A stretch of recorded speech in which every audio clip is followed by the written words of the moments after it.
leave open. Ideally, it gets baked into the building cost of building a new, affordable unit or something like that. It's, or maybe it comes from some set aside reserve. If we can do payment in lieu of franchise to support Minuteman Media Network out of fiber revenues, then maybe we have an allocation that provides for that sort of thing. So we'll outline the options and then let somebody pick. Okay, you'll outline the options. That's great. Thanks. Yeah, that's what we're hoping for. I see All right. David here. David, it's you and me, so we don't have a quorum yet. How are you feeling? I'm marginally here. Yeah, are you? It's a killer. It's nice to see your smile. This has been not fun. Yeah. Well, welcome back. Thank you. Oh, Mark, just on the topic that Terry was asking about, and if she's still there, one benchmark is, the coverage that Comcast currently has. And Comcast does not cover 100% of the town, as you know. And I think maybe you and I have discussed parts of this before, but their current contract requirement is that if a new customer requests Comcast service, this would be a residential customer, and they are within 100 feet of the street, then Comcast supposedly must go in and do that.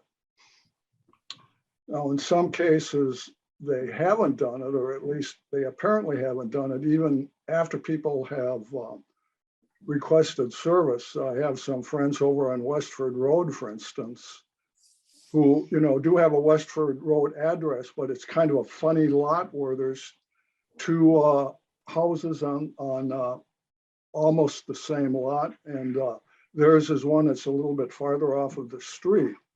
Mm-hmm. So they couldn't get Comcast service until about, it's probably 6 years ago, 5 or 6 years ago now. Yeah.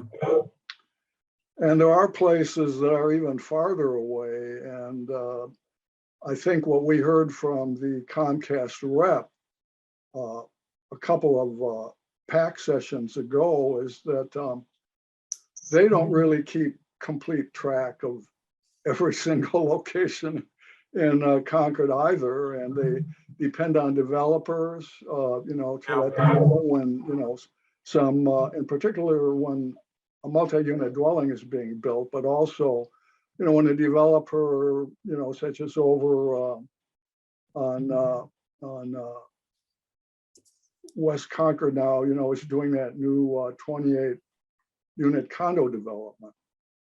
Okay. Then when they get information on that, then, they'll proactively try to put in, whatever they'll need to meet the requirement, assuming that all of the residents there are going to be looking for internet service. That's an interesting aspect of it, is to just consider whether the policies, how those policies do mirror or not mirror the existing policy for the cable franchise owner. Recognizing, of course, that, when we're talking about Comcast, I think in this context, we're actually not talking about internet. They happen to deploy the internet service across the same facility that they use to deploy the cable TV. But I think that what they're required to offer is cable TV, not internet. Right, and just Mark, that one of the things, I think it's 125 feet at a standard rate, standard installation rate. Yeah. If you're beyond 125 feet, you're still entitled to it, but it's going to cost a lot more. And Vince, that might have been what your friends were facing, is a non-standard installation charge for the extension beyond 125. If that's not the case, then there may be a violation of the franchise agreement as far as providing them service. I don't know. That's a particular case I hadn't heard about. Yeah, well, in that case, actually, they couldn't get it under any circumstances from Comcast. Wow. Until Comcast finally put it in, because I know I tried to, suggest they put up a roof antenna, but, they didn't want to do that either. No. They could have gotten some service, with a roof antenna, so. I know there was one property there, if you're driving out of the Rotary towards Acton on Route 2, there's a small house that's on the right there. And that house literally had, no service from anywhere. And even as I understand it, the solid waste disposal service doesn't even want to go there because they'd have to drive all the way to Acton and back just to, pick up one house. And we eventually actually went off the back of the CMLP property with so essentially a direct fiber cable right from CMLP, because it kind of backs up there, in order to give them some sort of internet, because they had children and they needed to be able to do homework in the school system. And it was a bit of a one-off, and it was because the resident essentially asked the town manager, and that's a nice heartwarming story, but it's not good process really. We should either, and so the discussion last week, I'm just summarizing it, had to do with this notion of, do we have any concept of universal access? And if we have a concept of universal access, how do we actually define what that is, and to what lengths the service would or would not go in order to achieve it? Because I think any of us could imagine a situation where it becomes prohibitively costly to get, one last premise somehow. And so I think it's a good discussion to have, and certainly it's a good thing to document, just for no other reason, so that, some staff person isn't sitting there appearing to make an arbitrary decision in front of someone in the future. They have something to fall back on that's a known policy. Well, there is a new internet provider, by the way, that some Concord residents now have access to, and that is the Musk satellite service, the Starlink. Mm-hmm. And I believe it's available in here, and that's an interesting, an element that we haven't talked too much about, which is, what is the competitive landscape for the business? And is it going to actually be competing with satellite-based services in the future? And that may very well happen. And of course, if that does happen, it raises some questions about how much resources might be able to be generated by the subscriber base itself for building. And then, if that's the case, how you fund it becomes a question for essentially an allocation of funds from the town to do that.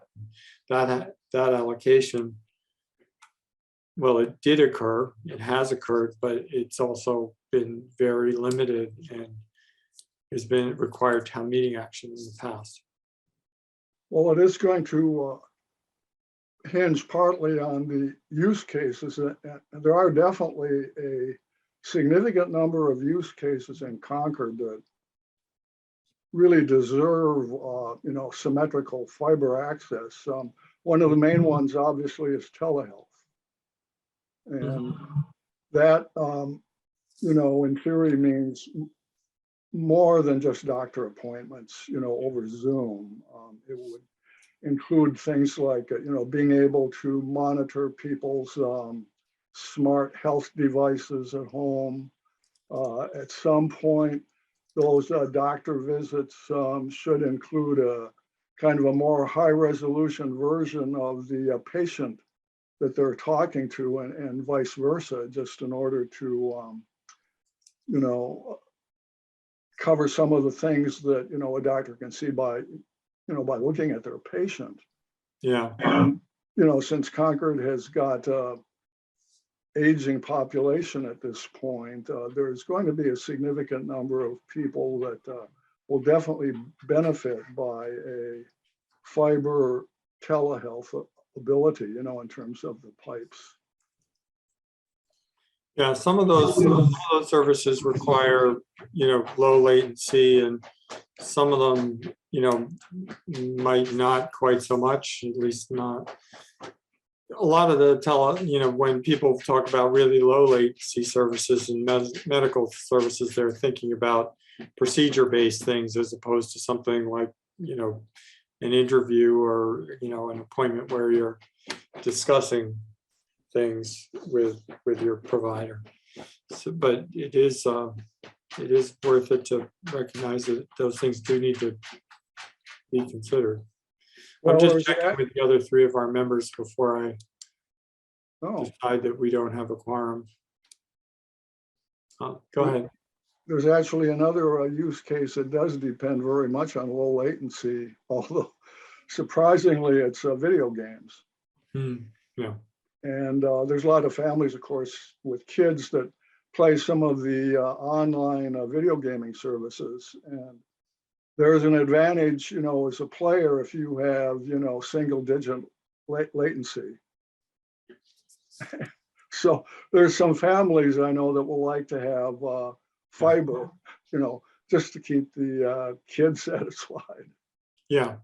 Well, that's certainly one of them. And the latency issue has become, and symmetrical issues have become a lot more noticeable as people have started to do things like what we're doing right now, where, basically everybody connecting to a meeting like this needs a roughly equivalent amount of bandwidth in both directions in order to participate fully. And that's very different from watching a movie on TV.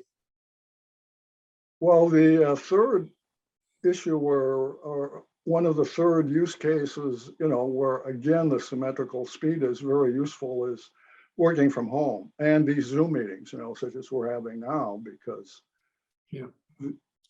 I think one of the things that I hear very frequently, in watching Zoom meetings is somebody says that they're having problems, with their connection.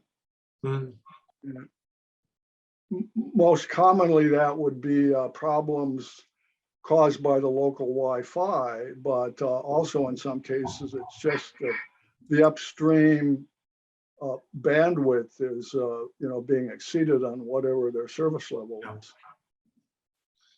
Right. And that has a lot to do with the actual method of managing the availability of bandwidth for people on the upstream bandwidth on a cable system is considerably more constrained than downstream bandwidth.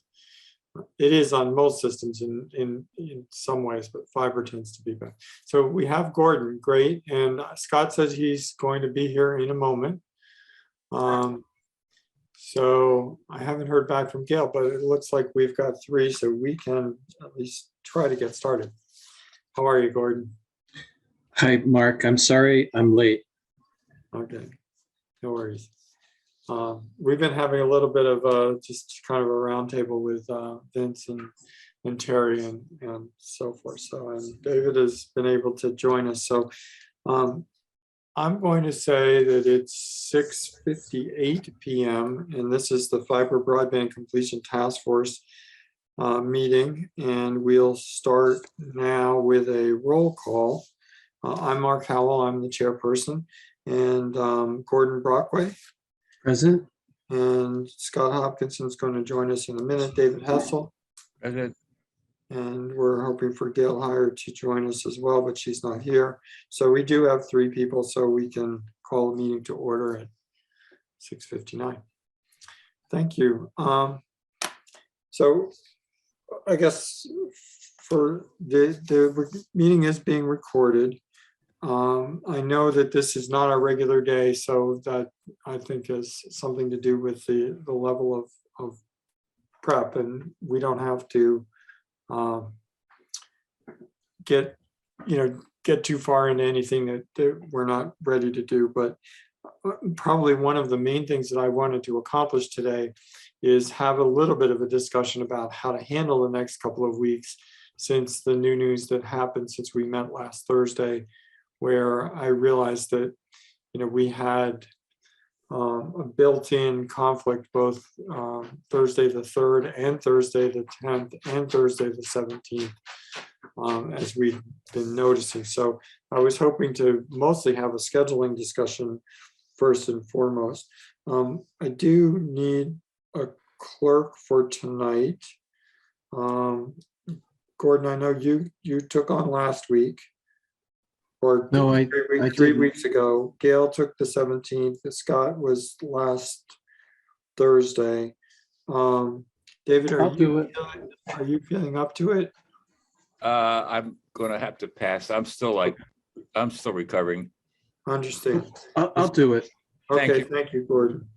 Bill. We're gonna keep this hopefully fairly straightforward tonight. So I had, by email, tried to coordinate what we could do and understood that Wednesday this week was fairly doable for folks, and it sounded like Wednesday next week is also available for everybody but Scott. So unless there's further discussion about that, I'm going to assume that we will meet the following Wednesday, March 9th, also at 6:30. We will plan to attend the enterprise budget hearing on March 17th. And so I thought we would take a weekend away from that. And I see Scott is joining. Great. And hi, Scott, can you hear me? Yeah, I can. Okay, and we can hear you. Great. Welcome. Gordon's agreed to clerk, and I was just going over scheduling for the next session, and haven't heard from Gail, so we have everybody but Gail at the moment. So to make up for the fact that I showed up completely late tonight, I'll volunteer to, even though I'll be out of town, I can do next week by phone only. Okay. Okay. And is Wednesday the 9th at 6:30 okay for that? For you?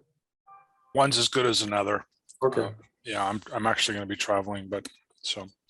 All right. We'll go with that. Okay.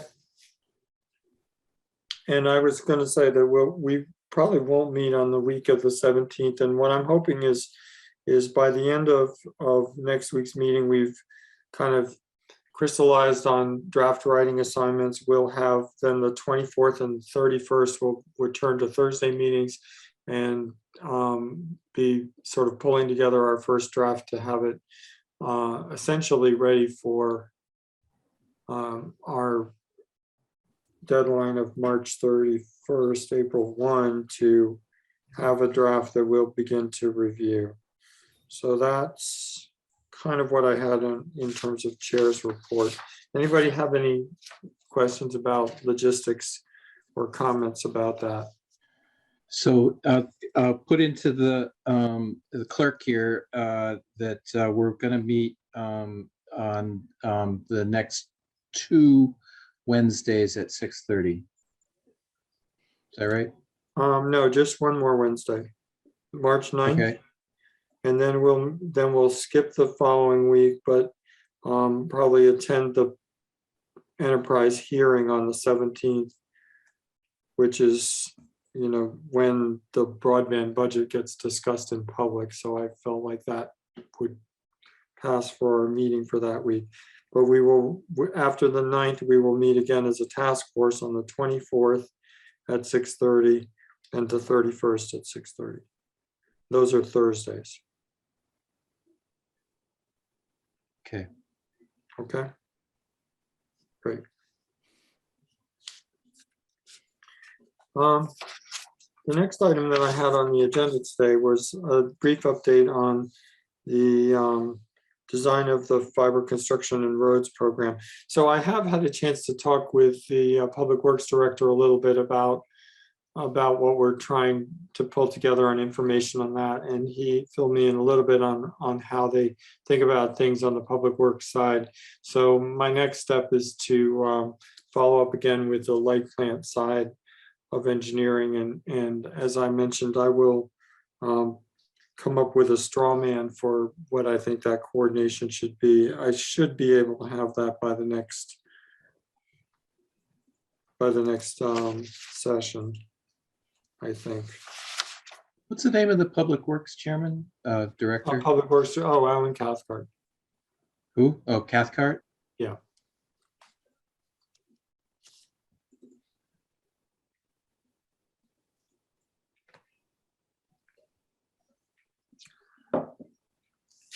Yeah, and I apologize for not much progress on my behalf this week because I was out of town basically from the day after our last meeting till last night. So I didn't have much. Okay, and I don't have anything else to say on the infrastructure, on the ARPA stuff. I think we did have consensus last week that we would try to develop that idea around what the theoretical loss of revenue was. I consider that to be on my action item list. If you share that spreadsheet with me, though, I'd be happy to work on that as well, Scott. I can do that right now. Thanks. Okay. And where we spent the bulk of last time, and I'm happy to do that again, is on the sort of the preliminary outline of the recommendations section. I did publish the document back to you guys as it existed at the end of our last meeting. I have not made any changes, but I would welcome any, and we can look at it on the screen. I'd welcome any input that anyone else might have about, either content, questions, additions, deletions even. Did anybody have a chance to go through that document, and does anybody want to address any particular part of it? I was supposed to work on it and I didn't. I'm sorry. All right. I was going to work on the growth section, I think. All right. So I'm sorry. I wanted to mention something before we got too far away from it. It's to reel us back just a minute. A little bit of a redirect back to this material that I did for the loss due to COVID. One of the things I realized after the meeting, as I was looking at it a few minutes more, was as we all know, every time you do an install, there's this period of time by which we have to get to the point where we're actually recognize a positive revenue relative to the cost of the install. And that's probably pushing 2 years, just rough order of magnitude, because it's the installs. If you said it's 1,150 paid, that's 850. How long does it take for the person to pay back that 850, so forth and so on. So one of the things that I think we should consider in this loss of installs is that it's lowering that income for those lost installs, not for just the last year or two, but for indefinitely, some fairly long period of time. I agree with that. So that's because it wasn't a big enough number. And I was thinking, well, why is that? And then I realized this is the phenomena. So I just wanted to point that out to everyone. Mark, you can, if you're going to take a noodle at this, I just wanted to highlight that to you guys and let you know that this, the loss of installs from a revenue perspective is kind of the area under the curve problem. And so it's only after 5 years or 10 years when let's say we have a DC an offset of, let's say 100 or 200 installs, it's the sum of all that revenue for those 200 installs over 5 years that is really the loss. It's not any given month or any given year even. So anyway, that's the point I wanted to make. And I just want to share that with you because it was kind of an insight that I came to after the meeting that I thought was interesting. Yeah. I mean, you might have to apply a discount to it, present value on it. The other thing is, this is where that term that we were talking about before about the, what was it? The take rate. Yeah. It's like, once the curve hits the take rate, you're no longer losing anything. In other words, that delay at some point stops being the critical factor.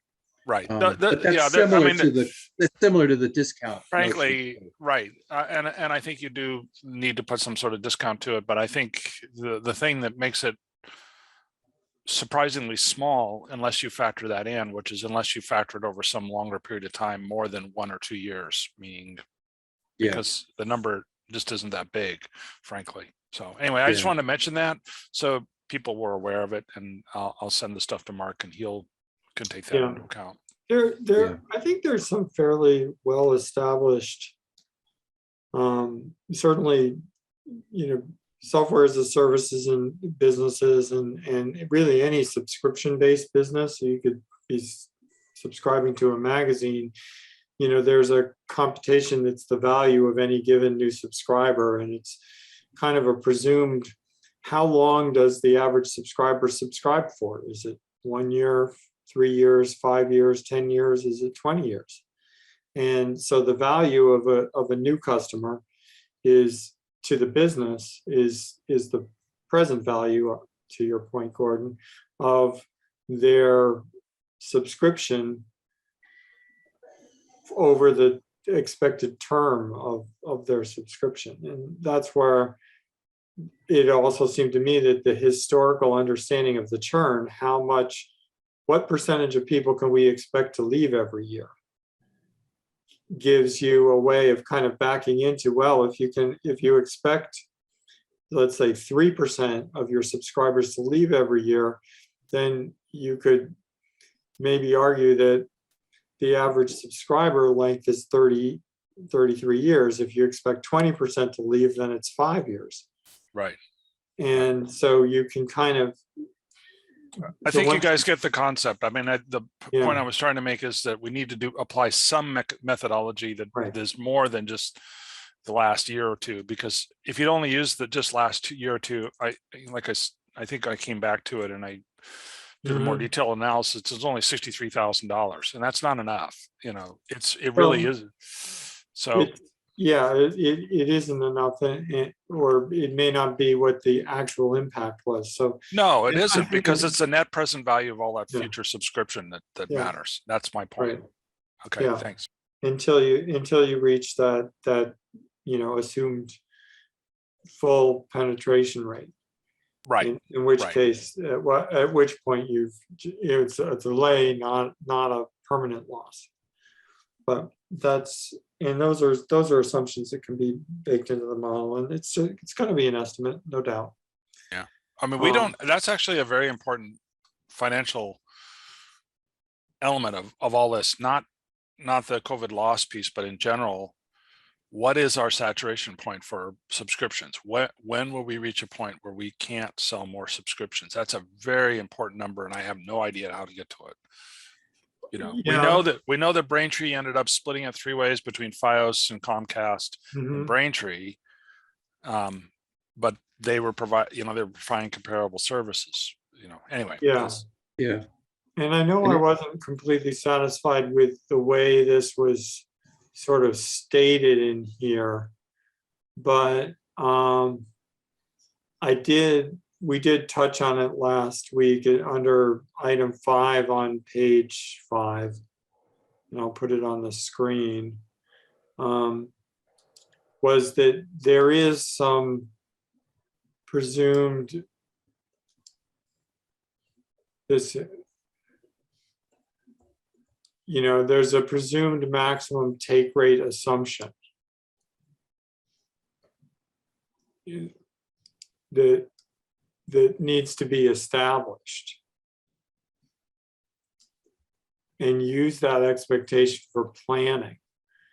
And so today the take rate is at 25%, and that's of the available places to look.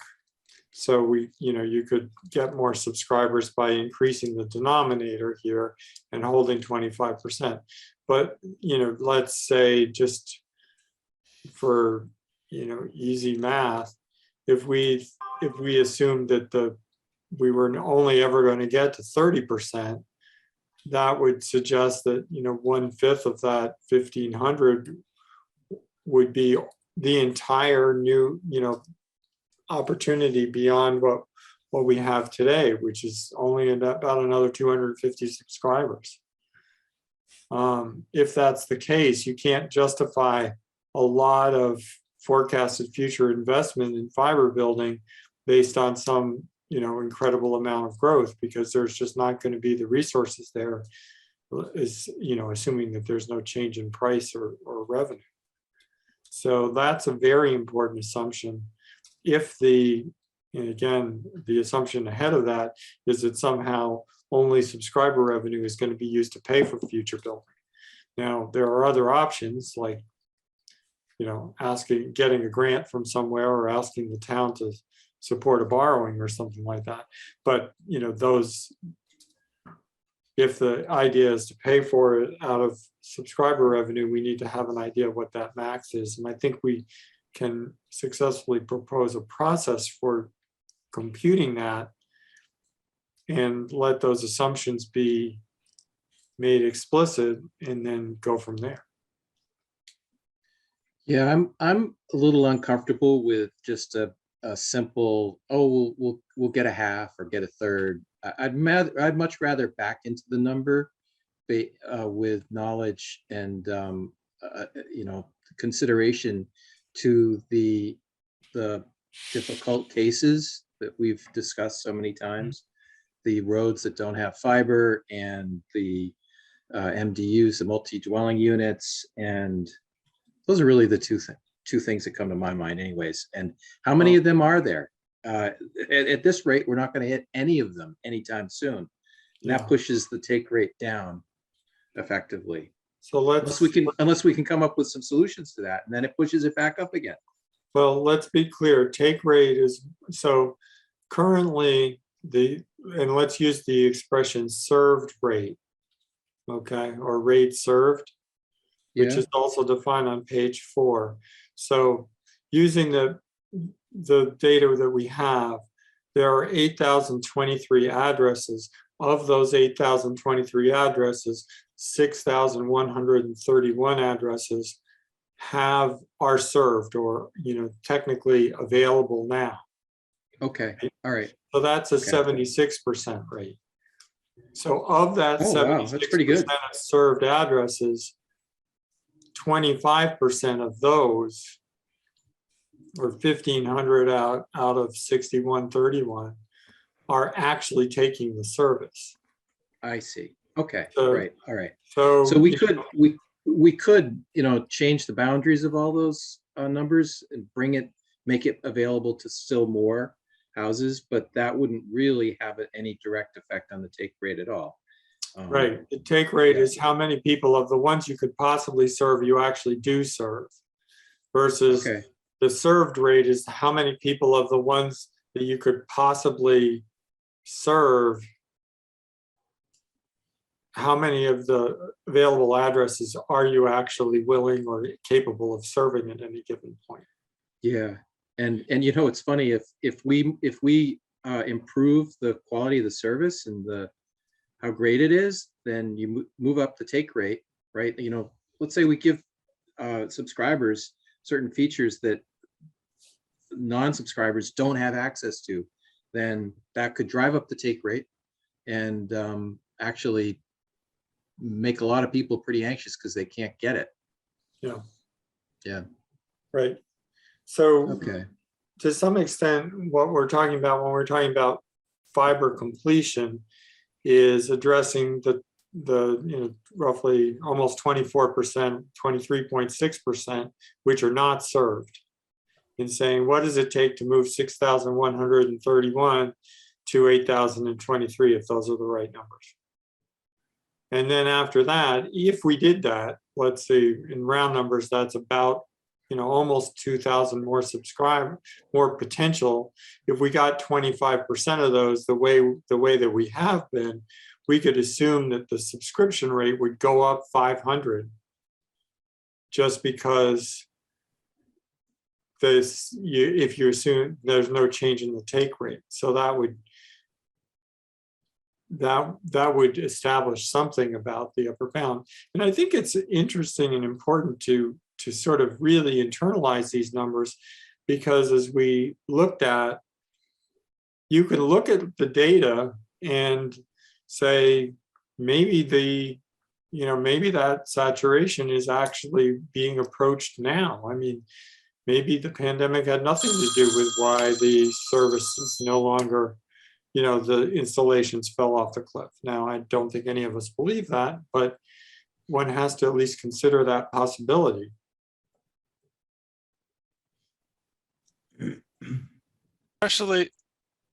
Especially since I don't actually think that the installations have fallen off the cliff. I'm a little confused. The data which I shared last week and I just sent to you, Mark, that we talked about, the install rate never did drop to zero, never came even close to zero. And so I'm not, we've heard two different anecdotal, we've heard two different things. One is the information that we got from the finance guy, which is that table. It went from a high of 325 and at the lowest it was 187.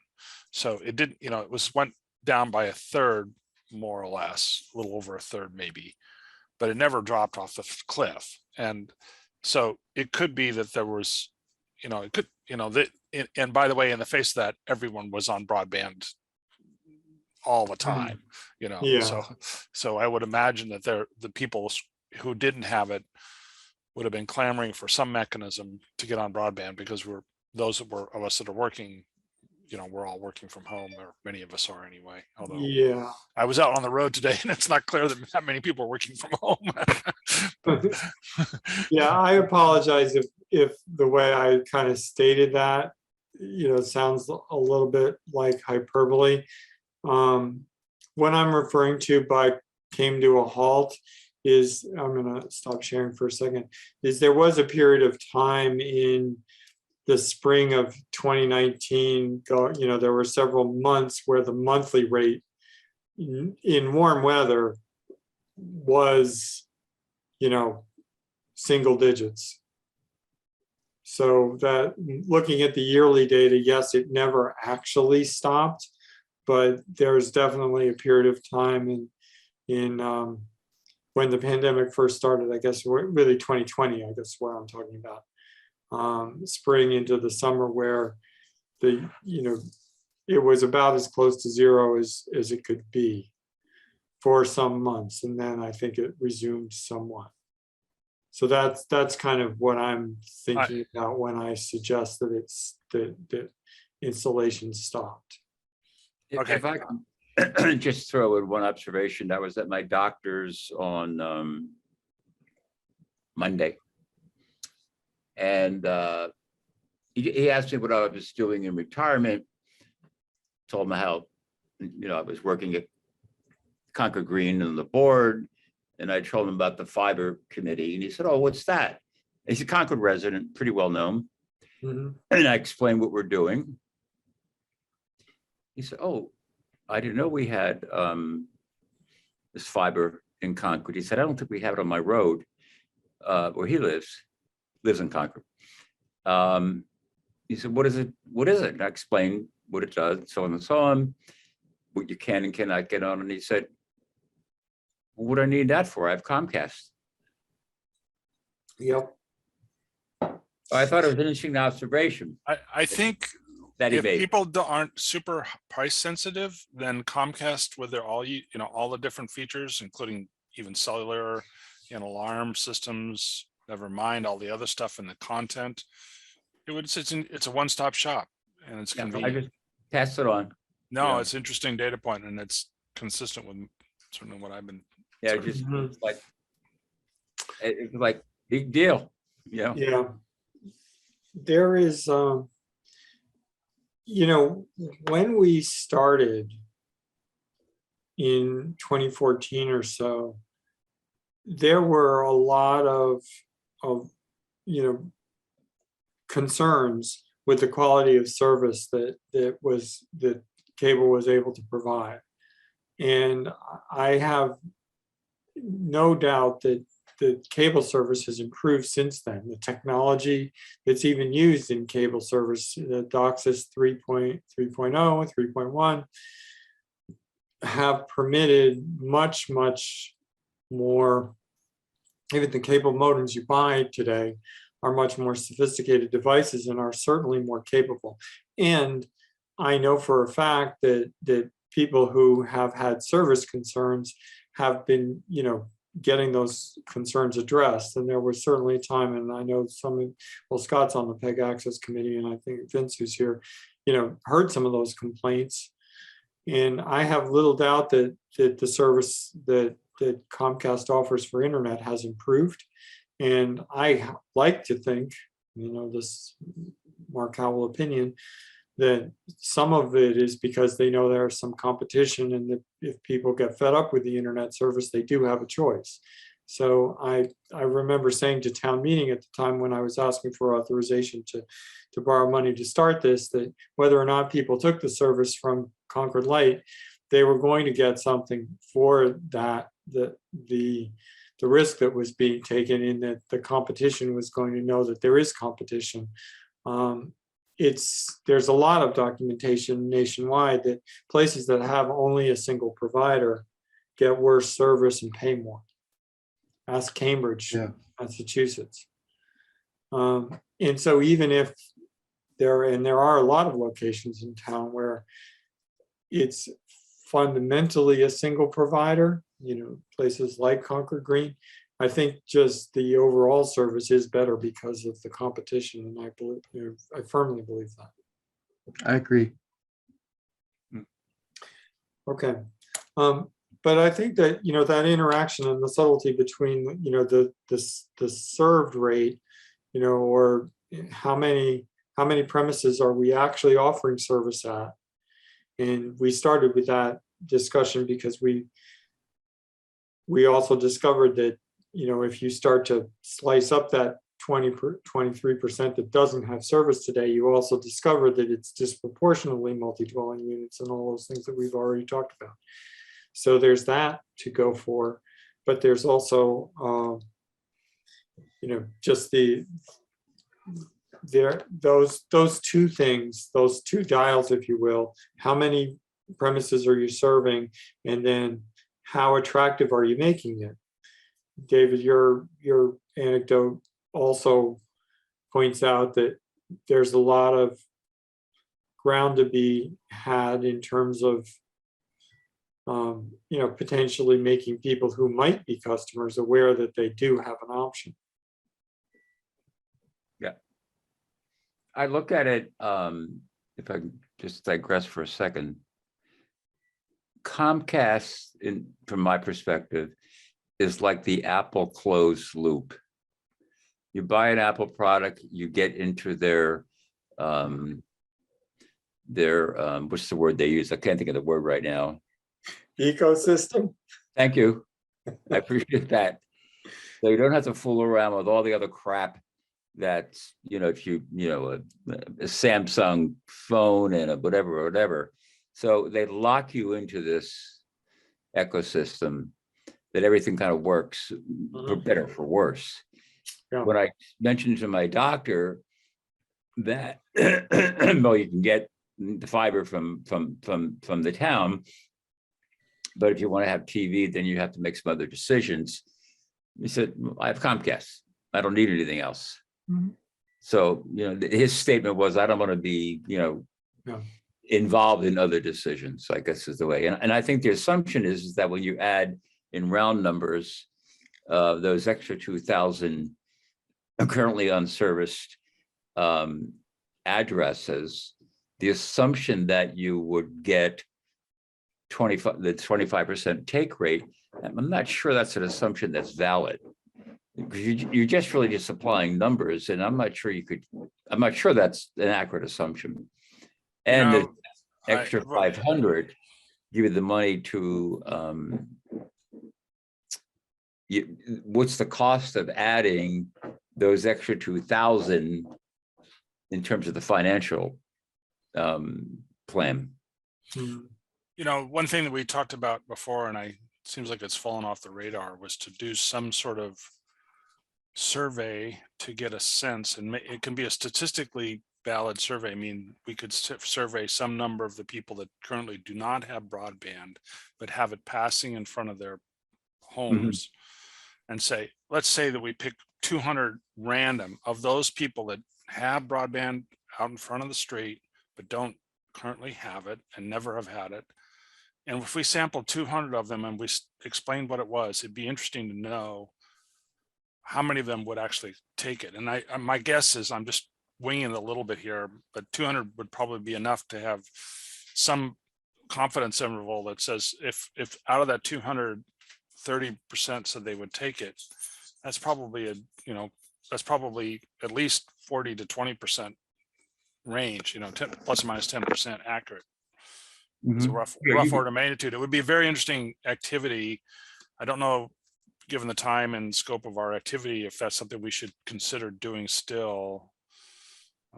We have the data to do it because of all the stuff we have. I gotta say, I'm saying this not to you, Scott, but just to everybody. I'm overloaded, and I think that this committee. Oh, I'm is- completely overloaded too. Yeah, I agree. We really got to focus. I think we've got to flip over and stop So talking maybe about that's a new topics. recommendation that somebody that the broadband business does this. Yeah, and I think I think the idea of the broadband business taking some of this on is a great idea. They need a little bit more horsepower, and it's not really, in a way, it's not even doing them a favor to try to do it for them. No, you're right. Let's just make it a recommendation. I think you're 100% right. And I mean, when I came here tonight late, and I apologize. I felt like the only thing I was doing was making sure we had a quorum. Yeah. Well, I appreciate it. Unfortunately, I did hear back from Gail, and she has a family emergency, so that's why she's not here. So I do appreciate those of you that were able to join to do that. I do think it's a great idea, Scott, and I think 200 is the right number. You can design statistically design it to get to the right number, to get to the confidence in the survey. Right. And it And should. So just so I get it into the minutes. So Scott, you basically just recommended a survey. Yeah, I recommend a survey, and I'll give you the specifics of it. Of the people that have broadband fiber in front of their house, and of those people that do not currently have the service, there's some number of those people that exist in town. My guess is it's close to 3,000, just rough order of magnitude. If we at random selected 200 of them for a survey, Yeah. that's my guess as to what would be statistically sound. Maybe it's 3, maybe it's less. Mhm. And ask them and explain to them exactly, as David did to his doctor, what the broadband service provides. In other words, what it does and what it does not provide, because clearly there's, I think we've all come to recognize there's a big difference, and it's by design. Concord Broadband is a pipe with bits, period. And it's the model that the electric company delivers. They deliver coulombs, right?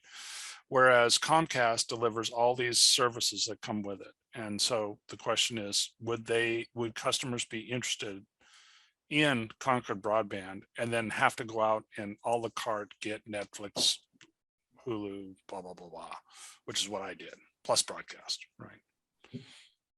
And that number, and I probably could reach out to one of my statisticians, data and analytics friends, and ask them to give me the confidence interval on that. But I'm guessing it would be at least plus or minus 10% or better.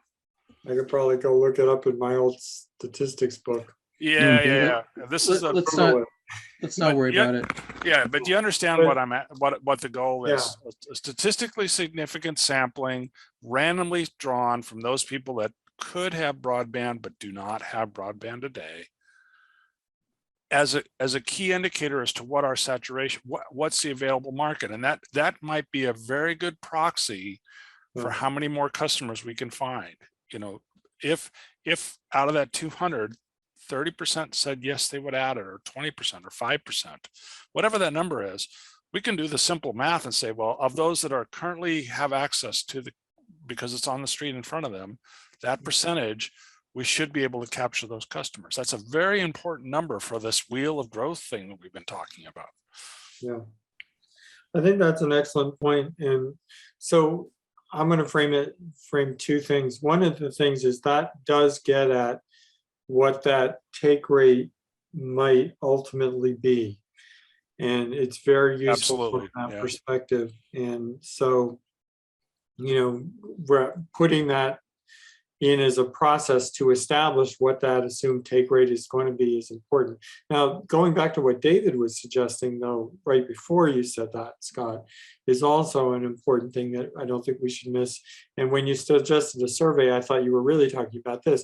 What he was really saying was, take those 2,000 or so premises which are not currently served, and if it's correct, as I think we can demonstrate it is correct, that those premises are disproportionately multi-dwelling units or on certain kinds of construction like condos, like the Wright Farm kind of thing. Those types of premises are arguably different from the single family houses that did get served. And so if you then went into that 2,000 randomly selected, you need a smaller number because you're trying to get an answer about 2,000, maybe 50 or 100 surveys into that population to say, if we really built into your facility, whatever it is, rentals or condos or whatever, would you be likely to do that? Mm. And that kind of establishes a take rate from this subpopulation that didn't get constructed in the first place, which is kind of different from the population that's already capable to be served. Do you guys follow that point? Mhm. Might be useful to actually do 2 surveys aimed at those 2 different segments to try to understand how much is it actually worth to construct to where we're not already, as opposed to your question, which is how much is it worth to try to chase more customers in places where we are already constructed. Well, I think there's kind of a third possibility beyond that second survey, Yeah. and that is to actually rate the viability of a project. It's like, hey, we're considering doing your street, and talk to the 20 people on the street that could Mhm. maybe gain access. And if none of them are interested, put that on the back burner and go to a street where they are. Yeah, Same thing with an MDU. right. So it's more of an operational thing than a Yeah, estimation thing.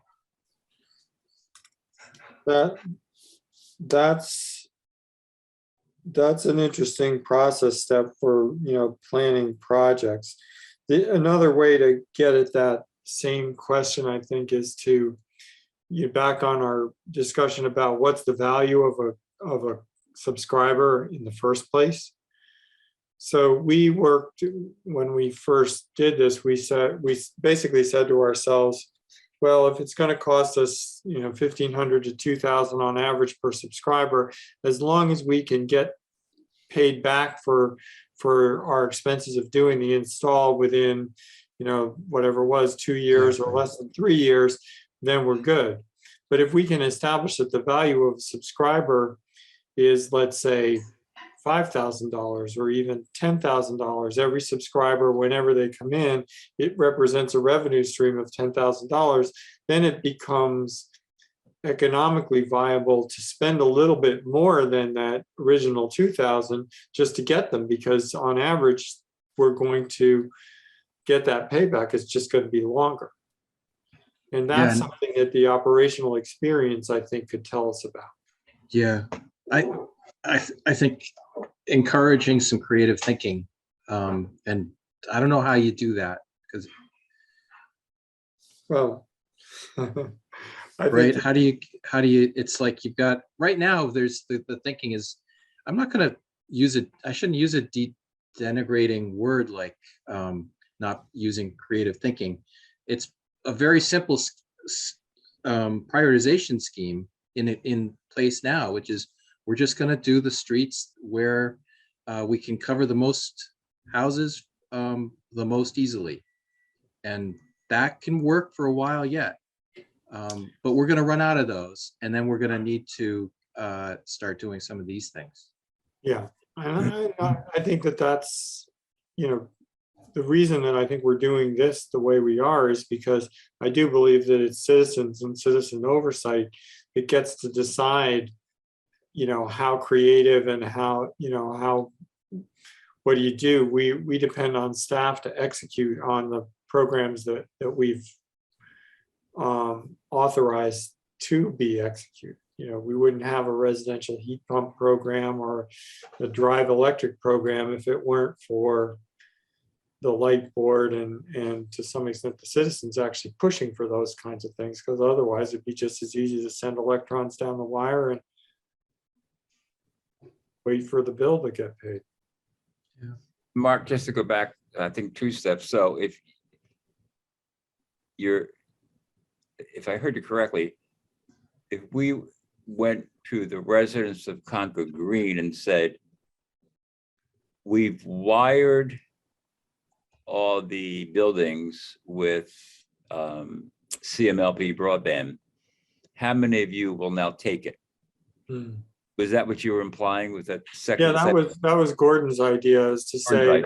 Okay. if you do that on any specific project and you actually survey the people that are there and ask them if they take it, if you Right. then were able to apply the math that I was talking about, which is Yeah.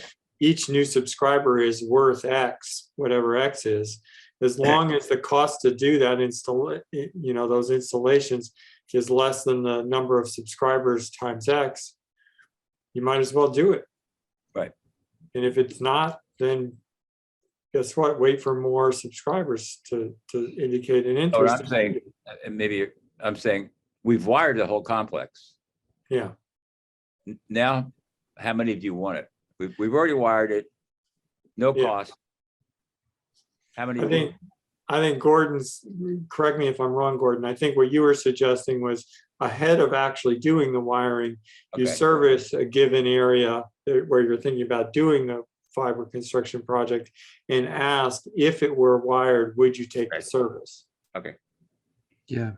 And Yeah. you might be able to get people to sign up just from the point of view of a sort of a community spirit. It's like, yeah, okay, sure, I'll take it for a couple of years so that my street is a better street.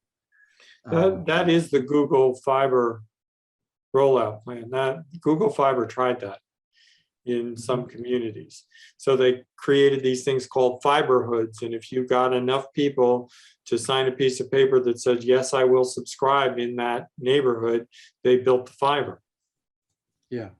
And it was moderately successful. I think we've talked about some of the ideas. It'd be great if we could layer on some Concord specific value. And get to a place where it would actually make sense in a certain way for people to subscribe to both. It's like, why not both? Keep the price of the Concord under control, and then layer in something. We've talked about a bunch of ideas. They're not popping to the tip of my tongue, but things like a local grid, a local communication network that's secure and plugged right into the schools or the police station or whatever it is. You can maybe keep the big bad internet world out of it somehow. And anyway, but that technology is basically a firewall. Exactly. And the school could do that. I mean, there's that technology is certainly there. The one thing I was going to say, you were talking about having both. One of the things that I've noticed from a purely technology viewpoint is we're long past the point where the bandwidth that is available exceeds what the real demand is. Just let me give you a quick example. High def television is 16 megabits per second, 16.16. Comcast is offering upwards of 1,000 megabits per second. They're doing this as a marketing ploy. So you can go do your bandwidth test and you'll get 400 or 500. If I do my bandwidth test on Concord bandwidth, I'm on the lowest step program at Concord and I get 60 megabits or 40 megabits. I can't remember what the number is, but it's more than enough. And so it's not likely, if anybody does that analysis, assuming they're tech savvy enough, that they will come back with the conclusion that I need more bandwidth because I want to have both Concord and Yeah. Comcast. I Uh, just wanted to So you give don't you think that. you don't think, well, that, you see, that's, if all we're selling is just bits. But that's all we are But selling. here's an example. That was Here's- by purpose of the design of the program when we started. We purposefully said we're going to model it. We looked at what it took for Braintree and others to do content and email, and the feedback they gave us was that they spent all their time supporting people with email problems. And the content, we looked into the cost of that. It's a very low margin activity. Yeah, yeah. Because No, there is a but- consortium that you can buy content and resell it as a small provider, but it's very, very narrow margin, and maybe it would still. Okay, I think there are some things though we can offer that Comcast doesn't have, and we've talked about some of these things. I just mentioned the firewall idea, but also resiliency, redundancy. But we don't have Okay, the and- redundancy. Our Yes, you network- do. Like, no, what I'm trying to let me explain.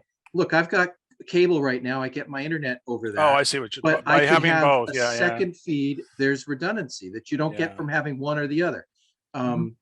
So anyway, what I'm trying to do is not enumerate them necessarily. It'd be great if we get a good list for the report, but just put in mind that like we don't want to ask people to like have to give up their Comcast service in order to take ours. And the extent to which we can encourage that thinking, I think the better off we'll be. Yeah, so just to, park that thought, page 7, in section D1.3, services offered. So periodically the services offered should be reviewed. And what are we going to say about that? Potentially, I'll bring it back on the screen, but I am trying to make sure that we kind of continuously capture all of these discussions. So if we go down to page 7, process and setting strategic goals is the topic. Under marketing and growth, services offered. And the services that are currently offered are residential internet with optional routing and Wi-Fi. Why is it optional? Because the customer can bring their own router, or to Gordon's point, a customer with a sophisticated enough router could connect two providers, both Comcast and Concord Light. So it's residential internet, and optionally they can get routing or Wi-Fi on that, or not. Small business, we provide private virtual network and dark fiber leasing. I think what you're suggesting is, that's under current offerings, but we could add a topic here, say, discuss or investigate future or additional offerings.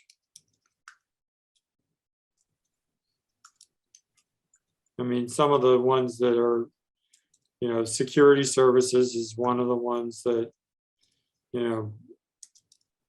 I think that isn't there some alarm system package essentially you can get with your cable service, Sure. something like that. Well, and then actually, I could see our providing some technical services, a setup, a well understood configuration that actually takes the two pipes and combines them like you described above with the optional routing and Wi-Fi. So I think a homeowner would have to figure out how to implement a redundant system themselves, right? We could offer that. Yeah, you can buy routers that actually have that. They're small Cisco routers or Netgear routers, and they work. They do. Okay. Depending Another on one how- that brought Gail into the picture was the idea of supporting wired metering. That's something that the light plant isn't going to necessarily pay for, but people who are motivated might. And it may not belong in this particular spot, but it'll end up in the report one place or another. Yeah. So anyway, I'm anyway, just yeah. trying to capture some of the discussion, but so we. Oh, wait. And then the other thing is some kind of a local, not grid, but network.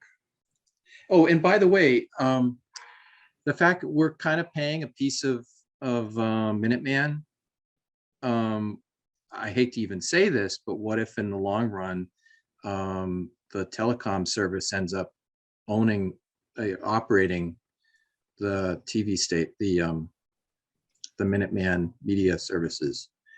Maybe we don't want to even talk about that if we don't think that that's a great idea. I'd like you to take that up with Aaron Stevens and others. You support it or you don't? I don't really want to make trouble. I won't actually state anything on that front. I do think there's a lot of concern, and there was a lot of concern about the fact that the town took over this public news feed, which is this is right next to separation of church and state, a separation of church and the news service. And the fact that our news service is run by the town is there's a lot of government concern. and the news service. Right. But you got it. Yeah. So that's a great, huge can of worms that's outside of our Right. scope. I was really thinking about the part that we use, the meetings and all that. I have absolutely no doubt that what we're doing with videotaping and presenting public meetings is something that the town of Concord it has a perfectly good reason to do. I mean, if that's not news, that's just a part of the way that the town operates, and it's This is outside the scope of this meeting. I suggest you go to the PEG meeting, and it's way more complicated and way I more know. And I was controversial. at town meeting where Chris Whalen wanted to actually take it over, and it got voted down on First Amendment's grounds. So I understand that. Yeah. But we are moving in kind of that direction anyway. So, and I'm really only attacking this from a business point of view. Okay, but I do think it's a fair point to discuss, the fact that other services or adjacent services. I happen to know that the routers that are being developed by the primary supplier that we are working with are designed to bring a certain amount of edge computing capability into the network. So the idea that you could, for example, there are versions of the routers, we haven't deployed any of them, that have things like Alexa services built right into it.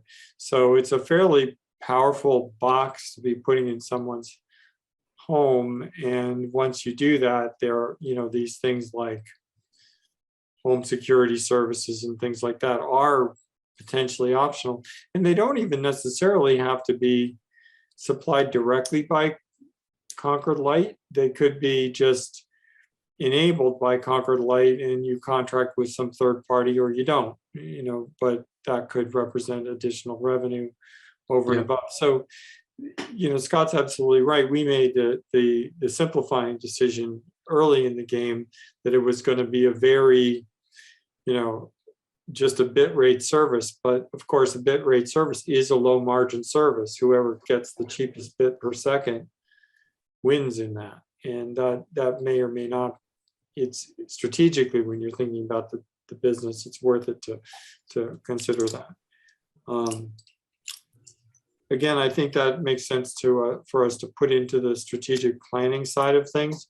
It's a little bit away from the topic of, what is the mandate? What is the town goal around getting fiber everywhere? Is it practical to do that? Is there a way to pay for it? Or are there different ways to pay for it? And if so, how would one get at that? I think that's the core requirement of the charge that we have. And then these other topics are good to point at and say, here's something very interesting that someone needs to consider over time, and it might have a noticeable impact on whether or not there's funds available for fiber completion, or it might not. Yeah. Okay. Is there any other area of these recommendations that anybody wants to dive into? If not, I'm going to maybe shift us a little bit to how we handle the next two meetings, and then we'll still wrap up more or less on our timeline, because I'm sensing that it's still late no matter what time we started. Yeah. Yeah, I'm tired.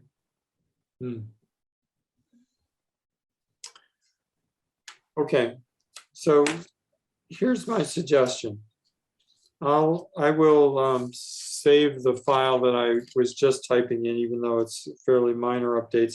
If you guys want me to, I will insert these questions about, how a survey might be, these points about how a survey might be done to help us understand a little bit more about take rates within the unserved and take rates within the served population. I don't mind putting a quick note in the document about that. We'll call that the end of today's work.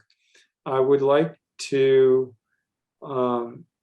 spend some time next week talking about writing assignments, if you will, with the eye towards there's going to be a 2-week and 1 day break in there. So I'd like to be planning to come back with some substantial work done on each section, with the eye towards the last 2 meetings in March, helping us sort of organize and rearrange in the sections. Does that sound like a pretty good work plan?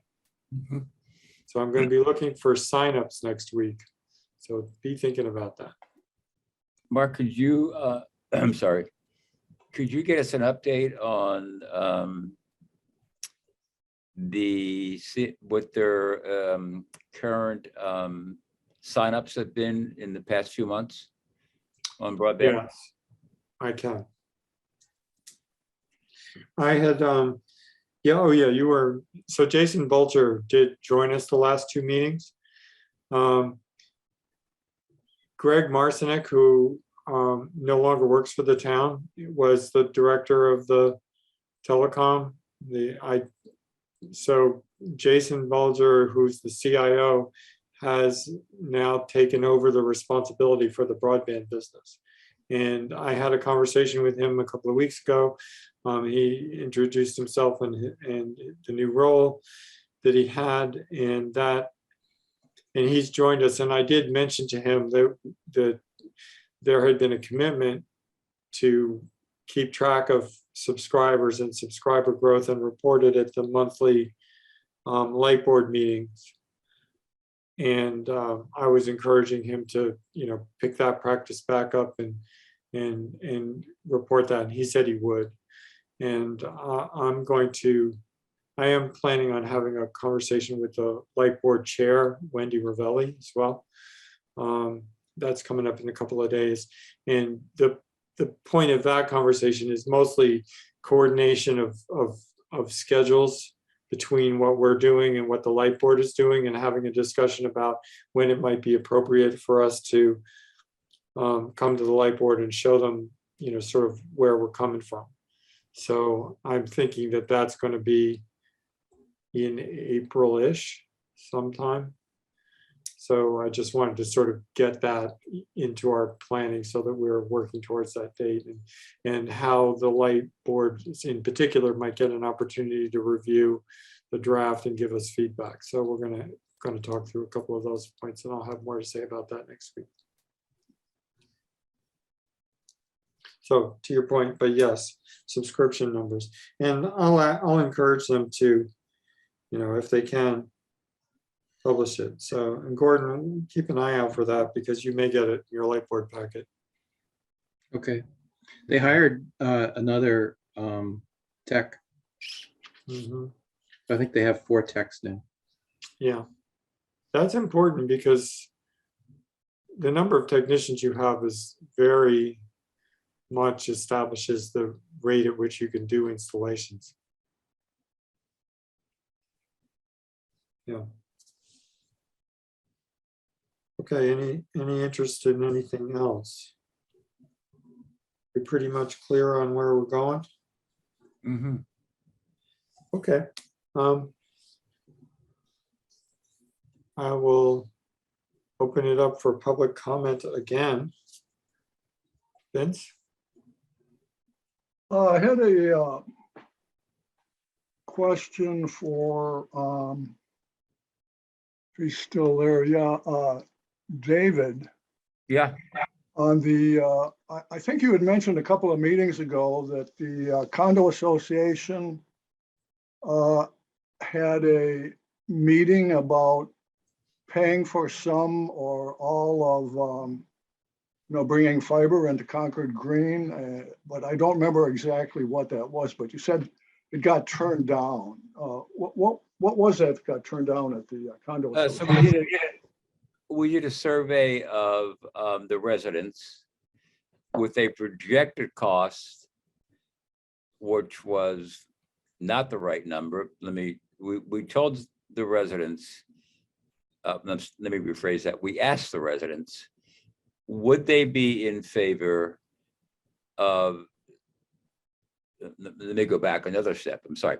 We explained to residents what CMLP broadband was, what they got from CMLP broadband, and what they would have to add to their in-home service if they got CMLP broadband. That is to say, you get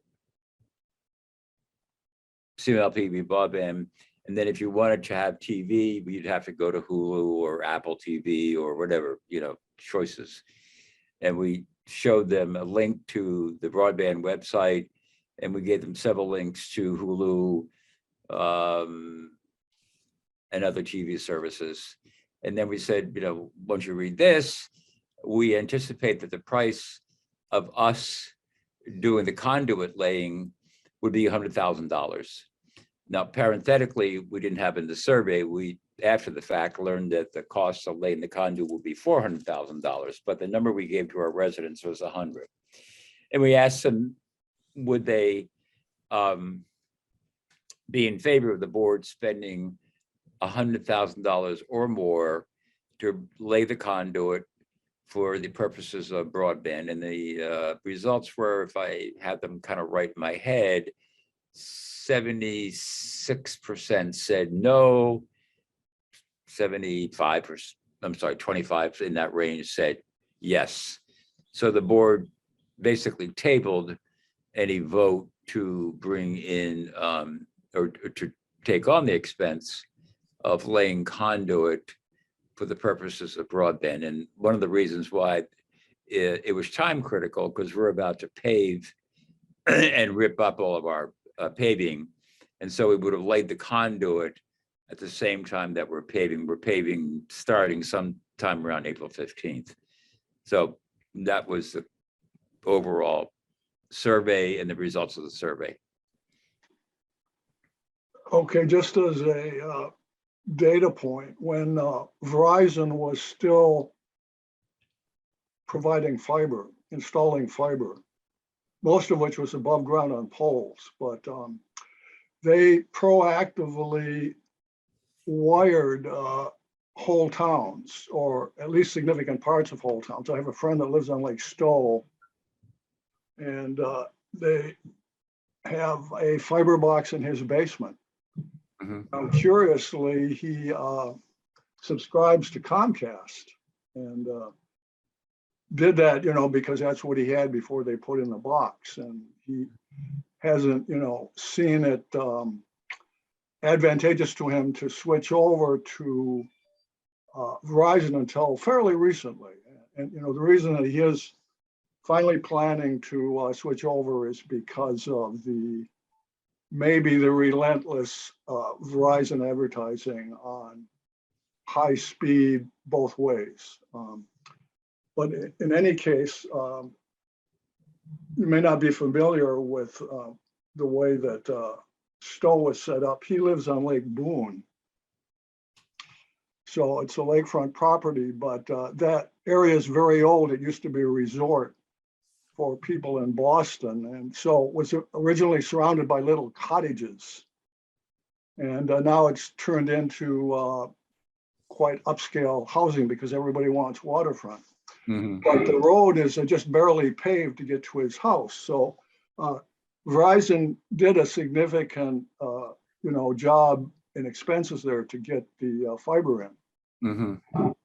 And however, digging up the streets, if they don't get it in now, it's going to be a lot more expensive in the future. So I don't know, maybe it would be worth somebody in the town, really finding out if some ARPA money is available for that, because that's, the only significant chunk of change that looks like it's going to be available in the near future, unless the town is willing to take out a bond, to build a fiber conduit in selected parts of the town.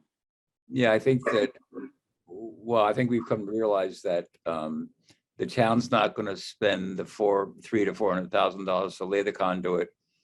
So and we don't have any poles here in Concord Green.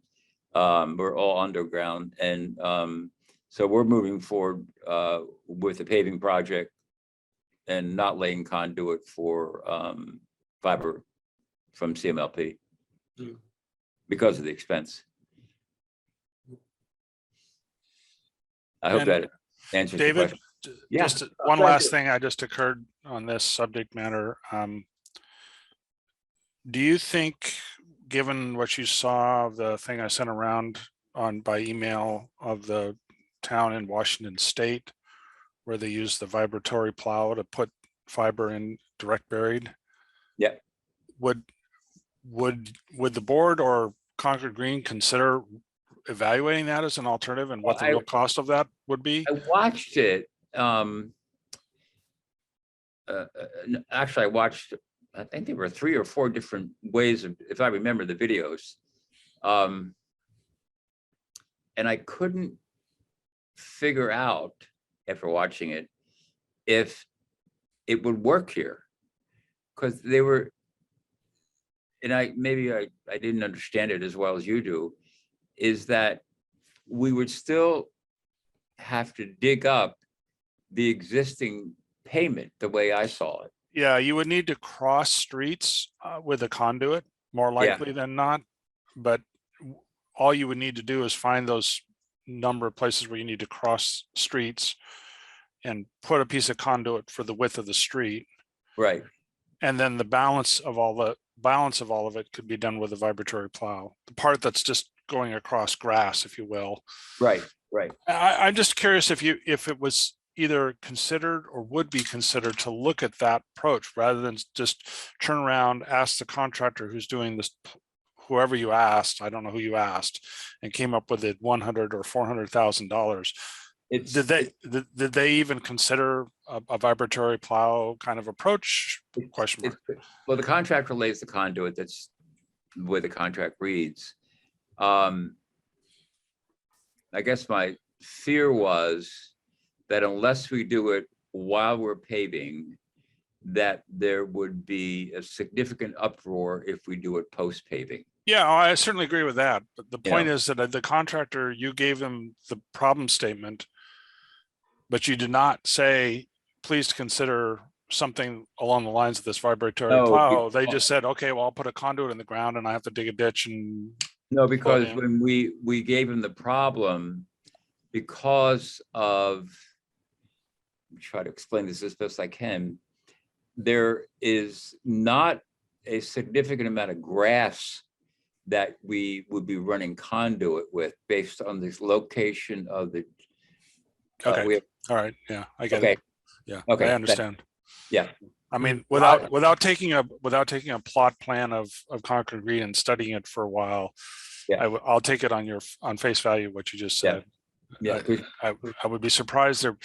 One thing, just one closing comment is, you don't need to go to the shortest path. You can go a much longer way if it means you can have less under the under the road, for example. Right, They have right. one crossing under the road, and everything on that side of the road for 500 yards down the way can be reached, you know. That's, you know, and again, now we're getting the solution that's part of the Concord Green. The decision's already made. It seems like it's kind of the ship has sailed. Yeah, I'm afraid to say that's true. Oh, it Yeah. is. It seems obviously true at this Yeah. point. The, Yeah. the lesson I keep taking away from this whole thing is that, you know,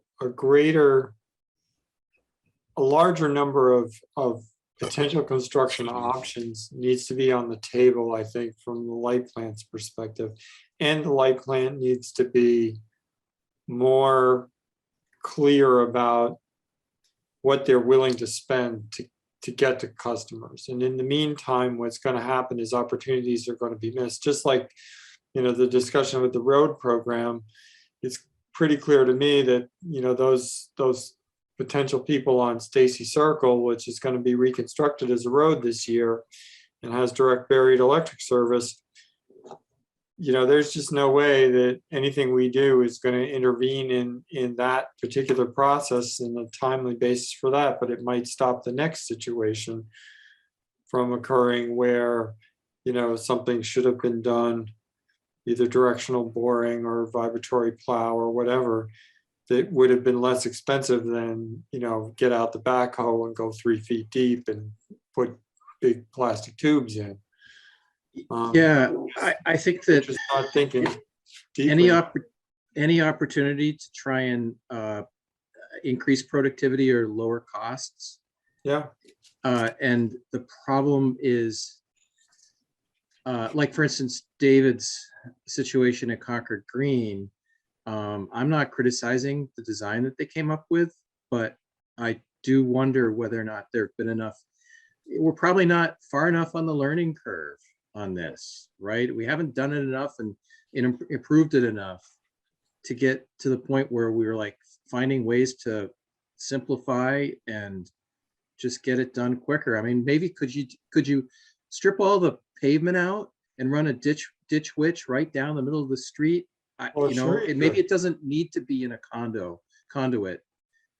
Maybe you can do direct bury on the fiber, even though we do have a standard of putting.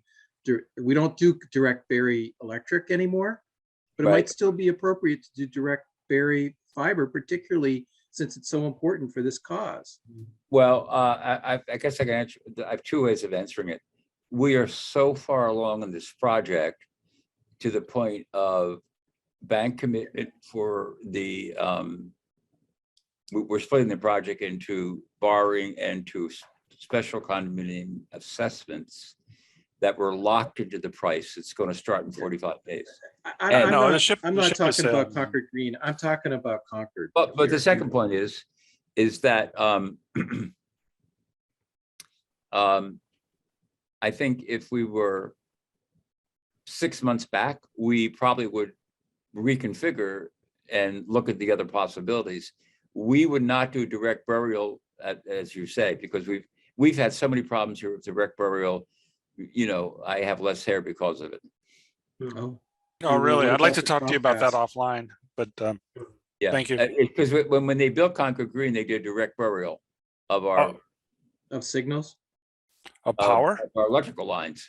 No, yeah, Oh, I know. I'm not talking about electrical lines. Yeah, I'm I talking know, I about know. I fiber, know, and but I he's think just that- saying that they've had so many problems with direct bury power that they're leery of actually doing direct bury We optical. we are in fact laying conduit for the purposes of anticipating direct burial problems with our electrical lines that we think are going to crop up.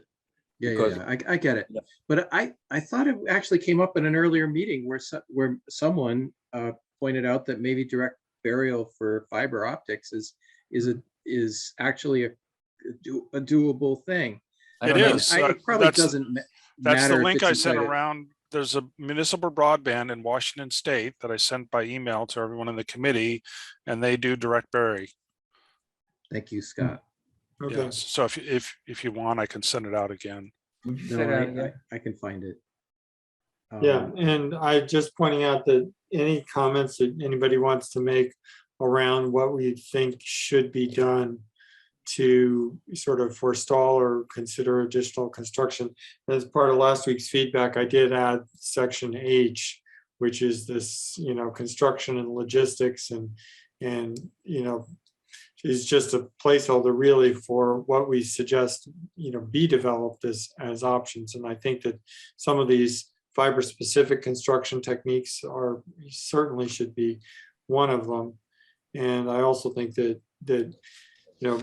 a more forward-leaning posture on the part of the light plant. Now, having said that, I think it is important to respect the fact that if you do a survey, you explain to people what they're going to get, you tell them that you're going to get something for, arguably a quarter of the actual cost, and they still say no by a 3-to-1 margin. Guess you have to kind of go with that. It's Well, you got to bring the cost down. It's the facts on the ground. And, that may tell us more about an understanding or a lack of understanding of that, or it could tell us that in fact, the competition is doing a pretty adequate job and people are generally satisfied with what they have. Yeah. We need to be realistic about that. Otherwise, we're making a suggestion that really will turn what is a fairly, get a fairly good return into not a good return. Amen. Amen. Thank you. Yeah, I mean, I think that's the thing that we were so paranoid about when we did this at the beginning, was to make sure that we didn't create a great big hole in the ground financially with Concord Broadband written all over Yeah. it. I mean, we looked at several, Provo, Utah was a perfect example. I mean, it was a huge financial disaster. Yeah. We wanted to avoid that. You can make that mistake. Okay, so we were in the public comment period. Are there any other comments? And if not, we could move on to adjournment with the expectation that we'll meet back here next Wednesday at 6:30. I move we adjourn. Okay. Second the motion. Thank you, David. And I'll take a roll call. Gordon, Aye. David, Aye. Scott, Aye. and myself, aye. So I think we'll be adjourned at 8:17. Thank you, everyone.